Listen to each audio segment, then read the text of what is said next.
And I touched on it in passing just now, but nuclear fusion is something that I think we all know would really unlock a different form of energy that's much, much more powerful for all of us. But it's been really hard. We've been working on nuclear fusion for more than half a century, and we still don't have it yet, at least not a commercially viable reactor. And so a big part of that is because there are materials challenges throughout the reactor. But if you think of what a nuclear reactor is, it's effectively like a miniature star in a bottle.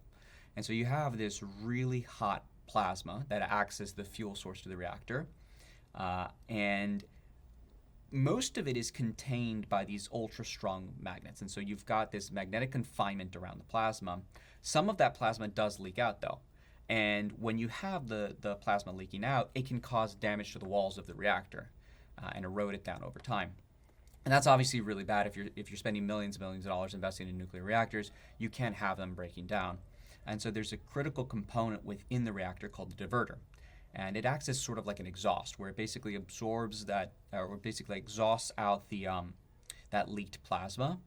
And so the diverter itself is getting constantly bombarded in this extreme environment where the plasma is hitting it.